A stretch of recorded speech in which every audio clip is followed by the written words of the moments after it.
Hello, my name is Sheila Stewart. I am the executive pastry chef at Barcelona restaurant in German Village.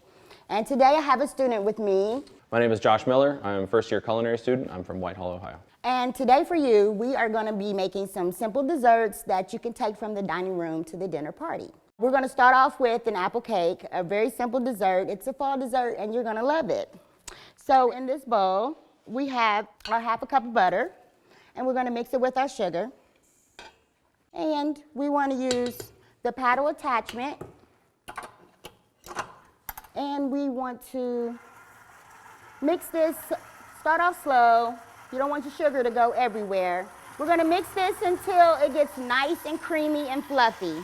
In the meantime, while we're waiting on that to mix, we're going to take our 2 cups of flour, our half teaspoon of nutmeg, half teaspoon of salt,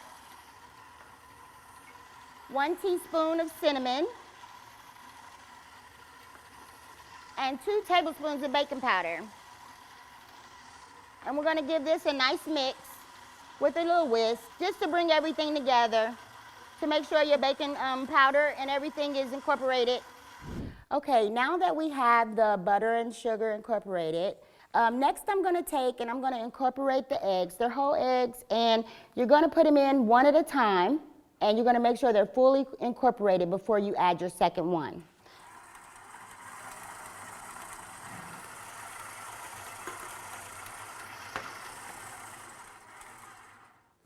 Now after your eggs are fully incorporated, then you want to take and you want to add your vanilla. And then you want to take and you want to mix all your dry ingredients together. That's your baking powder, your cinnamon, your nutmeg, and your salt is all added to your flour. And you want to give them a nice whisk to incorporate everything so that your cake cooks evenly and rises evenly. Now, once you have this good and incorporated, then you want to take and you're going to cut on your mixer. And what I like to do is I like to use my rubber spatula, and I just take and I just dip over a spatula full at a time. That incorporates it. Make sure you don't have any flour pockets or anything like that, and it makes it for a smoother batter.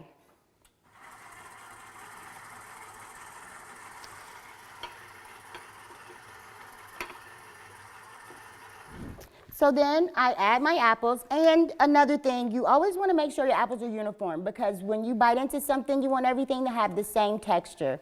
Little half-inch cubes is fine. You don't want them too big.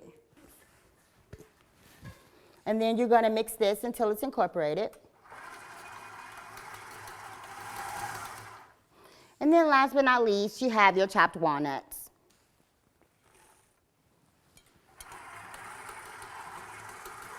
And there you have your batter for your cake. So what I have here is I have a 2-inch half hotel pan, and I have it greased and parchment and greased again, because you're going to want to flip this cake and you're going to want a smooth takeaway.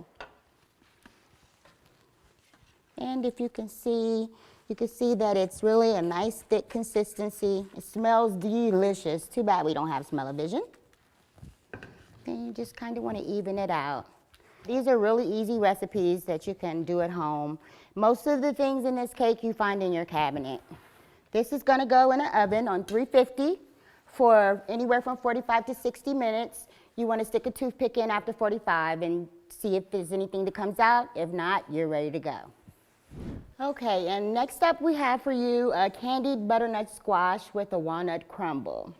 So first we're going to start off with, this is approximately a 3-pound squash. It's been peeled down to the orange, not to the white, and it's been diced into half-inch pieces.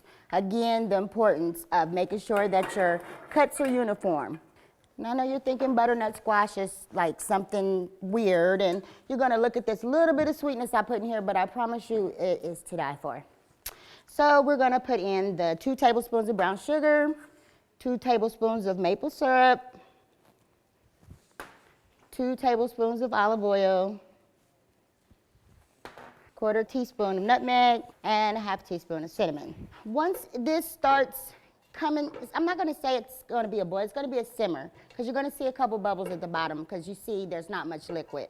But once it does, then it's going to be about another 3 to 5 minutes after that, because you don't want to agitate it too much after this initial stir, and you don't want to cook it too long because you still want to have sturdiness to your butternut squash. So now the way you can tell that this is just about ready is you'll see little bubbles at the bottom. You'll see little sticky strings moving apart. And then also you will smell the wonderful cinnamon, nutmeg, and maple. It is quite wonderful. Yes. This is another 2-inch half hotel. I sprayed it with nonstick spray. And then you want to separate this really good. And then this here is the crumble. This is your butter, your sugar, your flour, your cinnamon, all your dry goods plus your butter. And then you just evenly distribute it. It's going to look like a lot of crumble, but remember you have the butter in here that it's going to melt, and it's going to make these butternut squash pieces really succulent. Once you get it all covered, you want to throw it in the oven at 350 for 20 to 30 minutes. What you're going to look for is you're going to look for your crumble to get a very light brown on top, and you're going to look to smell the butter. The topping for our apple cake, we're going to make a goat cheese glaze. And it's really simple. It's 3 ingredients. It's your goat cheese, your powdered sugar, and your half and half or heavy cream or milk. So basically we put our goat cheese and sugar in first, and we blend it till smooth. Then we add the half and half. That way you can control how thick you want your consistency to be. Some people like it thin, some people like it thick. I like it thick. And we're going to use the whisk attachment.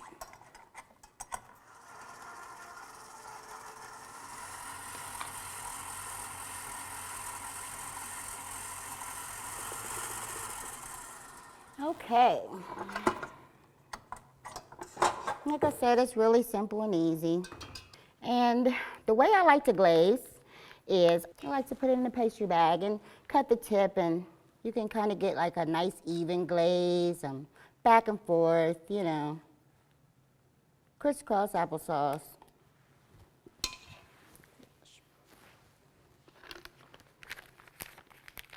Then normally I like to take and twist and put a piece of saran or a rubber band or something right here to keep it from pushing back up as you're glazing and pushing down.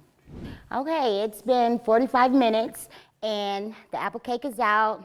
You can smell that good aroma of the apples, the cinnamon, the nutmeg, even the butter. You smell every aspect of this cake.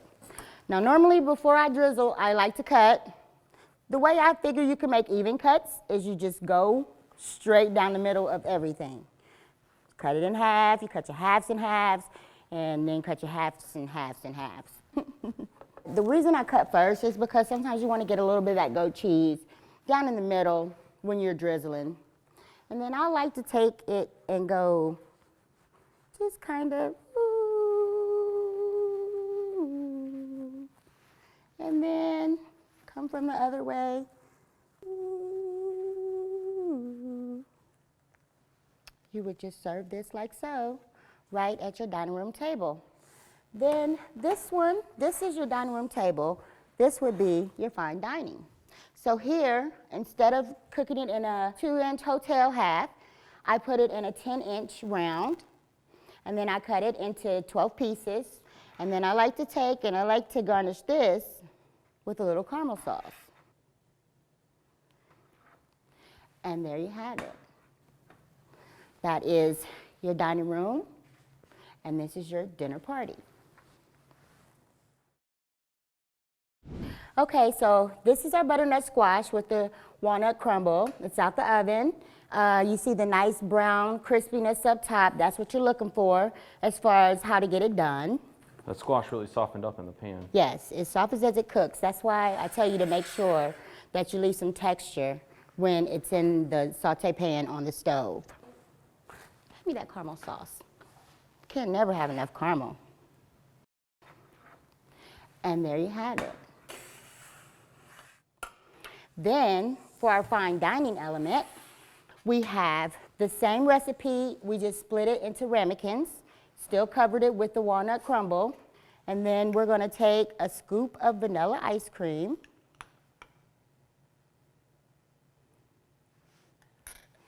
And then here I have some candied walnuts, which is the most simple recipe. You take some white sugar, you put it in a saute pan, you let it melt. While it's melting, you put your nuts in the oven to toast, and then you put them in the pan, cut the pan off, coat them. It's the best thing you've ever tasted. And then I like to take and put some nice walnuts on top, candied walnuts.